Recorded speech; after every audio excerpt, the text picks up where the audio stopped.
بیوی کو بھی بلا وجہ پٹائی کرنے سے بچنا اور اس کی بیماری میں اس کی دوا اچھی لانا اور بیوی کو محبت سے رکھنا.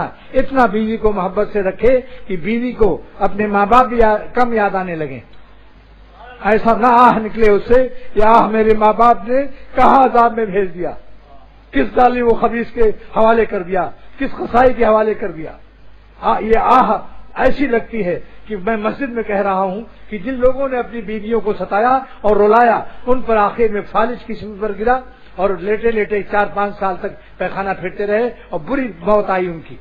اللہ کی بندیاں ہیں, ان کو بے کس مت سمجھو کہ یہاں ان کے ماں باپ نہیں, یہاں ان کے بھائی نہیں. اگر بھائی یہاں ہو آج گلشن میں اور تھانے دار ہو تو بتاؤ پیٹنے کی ہمت ہے؟ تھانے دار آ کے جیل میں لے کر ڈنڈے لگوائے گا کہ صبح اسپتال میں داخل ہونا پڑے گا. اپنی بیویوں کو بے قسمت سمجھو, اللہ دیکھ رہا ہے. اللہ اپنی بندیوں کے لیے سفارش نازل کی. قرآن پاک میں میرا مطالعہ جہاں ہے مجھے کہیں سفارش نازل نہیں ہوئی, لیکن بیویوں کے لیے اللہ تعالیٰ نے فرمایا عاشروہن بالمعروف, اپنی بیویوں سے بھلائی سے پیش آؤ. ان کی ایک خطا کو معاف کرنے کی برکت سے حکیم الامت نے فرمایا واز میں کہ ایک خطا معاف کی نمک تیز کرنے کو. قیام جب اللہ تعالیٰ اس کو موت آ گئی, خواب میں ایک بزرگ نے دیکھا اور پوچھا تیرا کیا معاملہ ہوا؟ اس نے کہا اللہ تعالیٰ نے مجھ سے فرمایا کہ تمہارے زندگی بھر کی خطاؤں کو معاف کرتا ہوں ایک نیکی کے بدلے میں کہ تم نے میری بندی اور اپنی بیوی کے نمک تیز کرنے کو معاف کر دیا تھا اور ڈنڈا نہیں اٹھایا تھا اور گالی نہیں دی تھی. آج میں دیکھتا ہوں ذرا سی بات میں بیویوں کو ستایا جاتا ہے, بے طرح پٹائی کرتے ہیں, سارا جنون نکالتے ہیں, لیکن جب دوسرا گنڈا ان کی پٹائی کرے گا اور عذاب آئے گا تب پتہ چلے گا کہ بےکس کو مارنے سے کیا ہوتا ہے. یاد رکھو مظلوم کی آہ سے بچو, مظلومین کی آہ رائگاں نہیں ہوتی.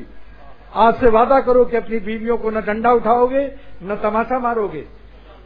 نرمی سے لاؤ, بزرگوں کے پاس لے جاؤ, ان سمجھاؤ, ان کو محبت سے نرمی سے سمجھاؤ, لیکن اپنے حقوق میں کپڑا نہیں دھویا بھول گئی, تولیہ نہیں دھویا بھول گئی, کھانا پکانے میں حسب مرضی کچھ غلطی ہو گئی, دے دنا دن پٹائی. یہ انسان نہیں ہے, یہ کتے سے بدتر ہے.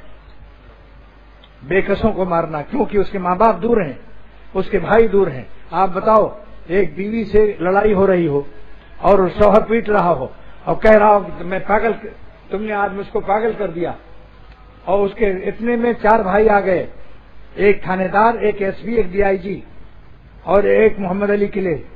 بے کسوں کو مارنا کیونکہ اس کے ماں باپ دور ہیں, اس کے بھائی دور ہیں. آپ بتاؤ ایک بیوی سے لڑائی ہو رہی ہو اور شوہر پیٹ رہا ہو اور کہہ رہا ہو میں پاگل, تم نے آج مجھ کو پاگل کر دیا, اور اس کے اتنے میں 4 بھائی آ گئے, ایک تھانے دار, ایک ایس پی, ایک DIG اور ایک محمد علی قلعے. ہاں فن باکسنگ بھی جانتا ہے وہ. چاروں آ گئے اور دروازہ کھٹکھٹایا تو دروازے میں بعض لوگ سوراخ رکھتے ہیں, اس سے جھانکا تو دیکھا ہے تو میرے 4 برادر ان لا آ گئے. برادر ان لا نسبتی بھائی, اور تھانے دار بھی ہے, SP بھی ہے, اور ایک DIG ہے, اور ایک محمد علی کے لیے باکسنگ ماسٹر ہے. تو فوراً پہلے دروازہ نہیں کھولا, جا کے بیوی سے ہاتھ جوڑا اور کہا دیکھو میں پاگل نہیں ہوں, اب بالکل ہوش میں آ گیا ہوں, میں پاگل نہیں ہوں, ہوش میں آ گیا. تمہارے 4 بھائی کھڑے ہیں, اللہ کے واسطے پیر پکڑتا ہوں, زندگی بھر اب کبھی ہاتھ نہیں اٹھاؤں گا. آج تم میری پردہ پوشی کر لو اور میرے بھائیوں کو, اپنے بھائیوں کو مت بتاؤ ورنہ میری خیریت نہیں ہے. وہ پٹائی ہوگی. محمد علی تو باکسنگ مارے گا, تھانے دار تھانے بند کر کے 12 بجے رات کے بعد جو مار ہوتی ہے, 12 بجے کے بعد بلائے جاتے ہیں مارنے والے, جو 1 دن تھانے میں رہ چکے ہیں ان کو پتا ہے.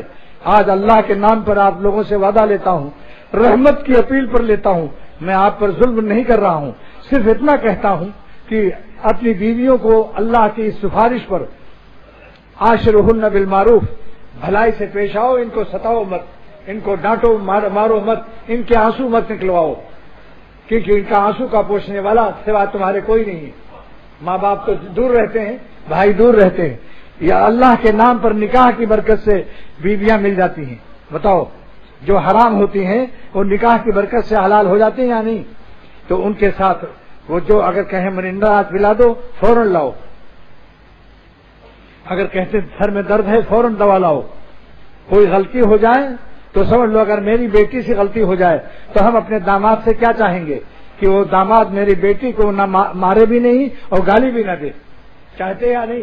تو جو اپنی بیٹی کے لیے چاہتے ہو وہی اپنی بیوی کے لیے کر لو. ایک ہی جملے میں ہدایت کے لیے کافی ہے. بھئی آسان نصیحت ہے یا نہیں؟ آج اگر ایک بیٹی کسی کی روتی ہوئی آ جائے کہ تمہارے داماد نے آج مارا ہے اور آنسو بہ رہے ہوں تو کلیجہ پھٹتا ہے باپ کا یا نہیں؟ پھر کیوں تعویذیں لینے آتے ہو؟ تعویذیں لینے کیوں پیروں کے پاس آتے ہو کہ تعویذ ایسا دے دو کہ جس سے میرا داماد رحم دل ہو جائے؟ دوسروں کے لیے رحم دلی کی تعویذ لینے والوں اپنی فکر بھی کرو، اپنے اخلاق بھی درست کرو.